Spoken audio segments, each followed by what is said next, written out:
Welcome back to Toolkit. Today, we're going to continue our saga going through our 2018 used X739 that I recently purchased. I'm going to go through a list of things that I checked as a consumer. I think that you should go through and check as well. Let's get after it and go through some of those different tips. Just to recap, recently I purchased a used 2018 John Deere X739 with an MC542 Material Collection System, and this unit actually came with an extra deck. So that's why you see an extra deck out here. This is one of the premier mowers that we sell at Papé Machinery. So they do still have this unit. The X739 is still absolutely available. I will share the MC542 has been discontinued. It is no longer available, and parts are getting a little bit scarce. They do that over time. The parts start to trickle off, and so luckily, when I went through my inspection, which I'm going to go over with you here in a second, everything checked down on it. Let's start at the engine. So the heart of the beast, is this 25.5 horsepower EFI Kawasaki engine. Pretty bulletproof engine, 355 hours. But I will tell you, 355 hours not taken care of can be a lot of pain on a machine. I always tell my consumers, the customers that we have, if you're buying a piece of equipment, it's all about how the piece of machinery was taken care of. In the last video, I talked about my buying process, why I ended up with this one. I am taking a little bit of a risk because there wasn't great maintenance records on it, but you could tell from the condition and how it was taken care of on the outside and also in the engine compartment that definitely oils had been changed over the years. Fuel filters had been changed over the years, those kind of things. So that helped me out. So when they started and they look in here, they're starting the machine up. Does it sound normal? Does it sound like it's supposed to? Obviously, we're running a lot of machines through our service department, so we know what these machines are supposed to sound like. Is there any weird vibrations? Any weird smells? Is there do you smell fuel? That kind of thing.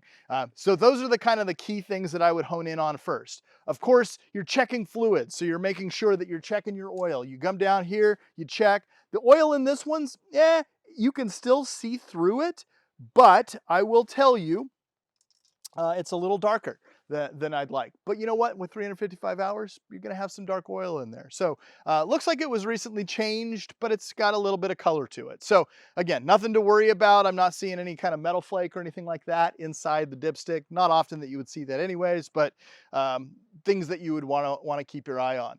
You're checking for any leaks in the radiator system. This is a liquid cooled engine. You're checking for, all your screens and filters to make sure, first off, that they're there and, how dirty they are. I went out and mowed with this once, so there's a little bit of debris on there, but relatively clean.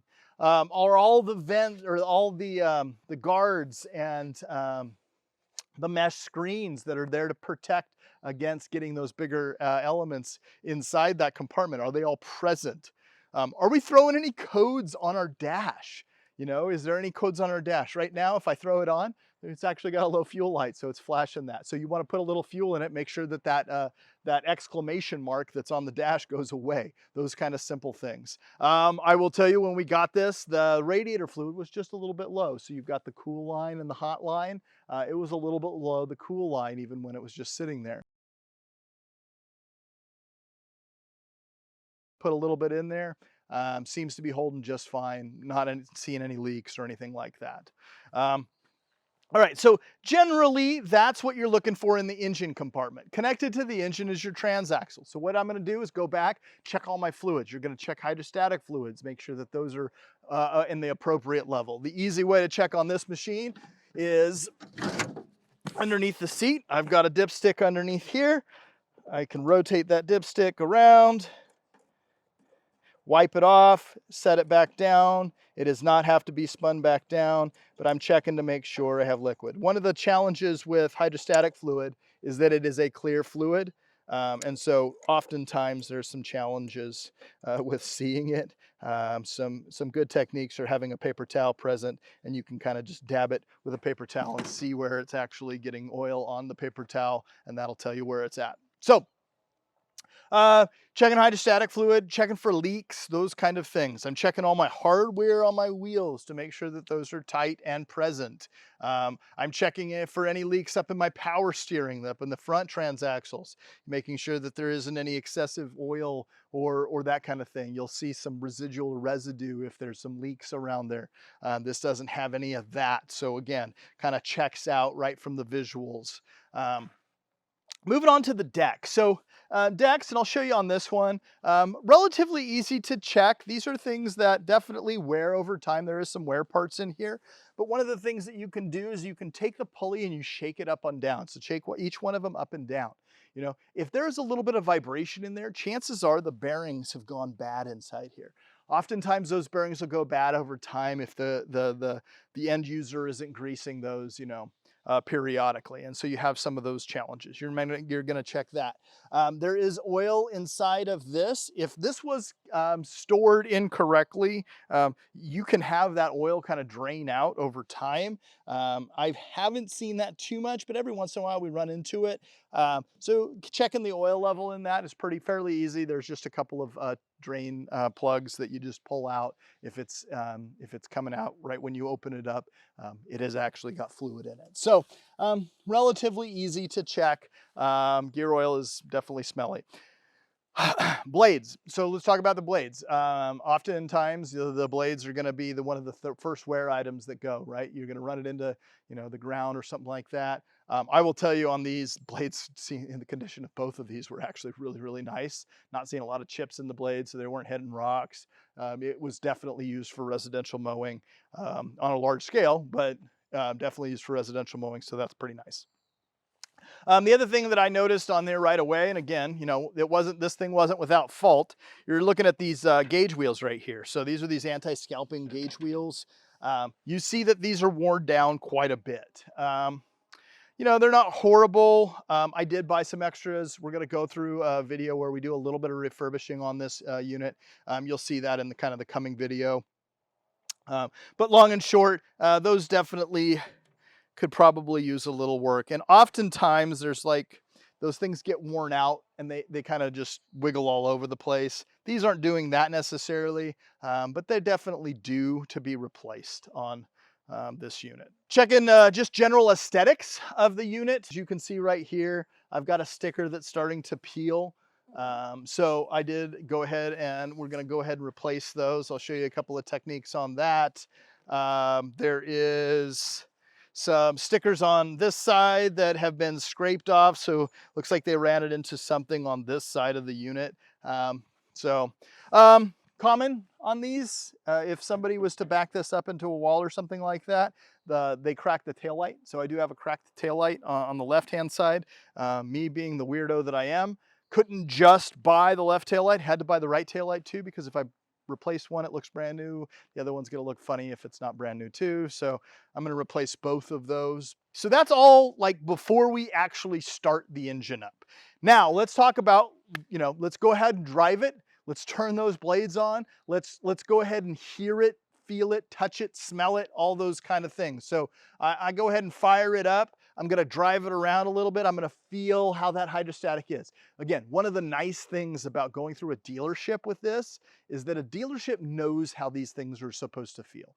These guys have been working on these units for years, and so they understand how they're supposed to feel. So they're gonna notice right away if you've got some slippage in your transaxle or something like that, or it just doesn't feel right, or you've got a shutter in there, or, you know, when you fire up the blades that it's not balanced and it's shaking a bit. One thing I will share is when I started the blades up on my mulching deck, so I have two decks, one that's a side discharge that works in conjunction with this material collection system with a tube, and then I've got one with a mulch kit underneath of it. Well, that mulch kit had been bent a little bit, and so needed to be repaired. Now, again, that didn't happen at the customer's house. When I had the guy who was picking it up check it and inspect it there, it was not doing that. And so somewhere in transit, so maybe it just bottomed out somewhere on one of the trailers or something like that, had bent a piece of the sheet metal underneath, and it was definitely a little unnerving when you started the blades.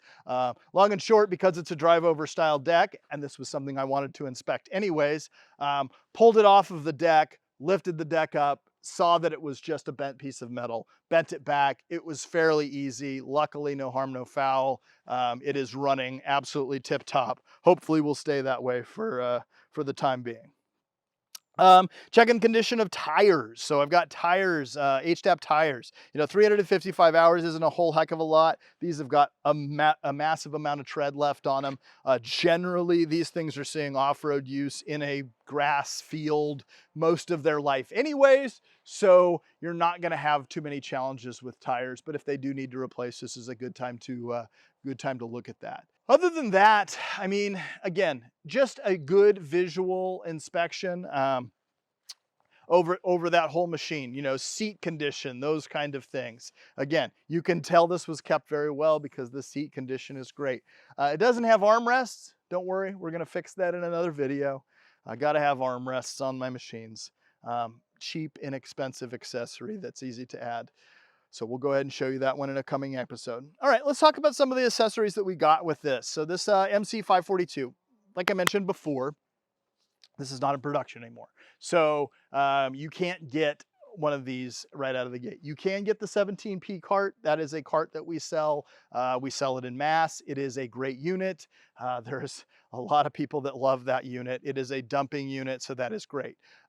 This, taking a little bit of a risk, but again, the price was right. I feel like I didn't even really add this into the equation. If anything, I thought, well, I could just use the 17P cart because that would be a great addition anyways. But long and short, the material, the rubber material that's on the outside of this is in great condition. Briggs & Stratton engine, very low horsepower, but it is easy to start. All it does is it runs an impeller that pushes material up into this bagging system. So it creates a vacuum, sucks the material out of the side of the deck as it's being forced out by the regular turbulence under the deck. And then it blows that material up here, all with a metal blade inside there, kind of mulching that material up a little bit more. And so great for leaf collection, that kind of thing. We did not want to fire up the engine on the property, mainly because the fuel in these things can sit for long periods of time if the customer's not using them. And this customer hadn't used this in many years. And so we did not want to start it up. You could it smelled like varnish. And so we wanted to dump the tank before we fired it up because I didn't want to clog up the carb. Chances are, I was like, well, the carb's probably clogged up anyways. These things sit with fuel in them.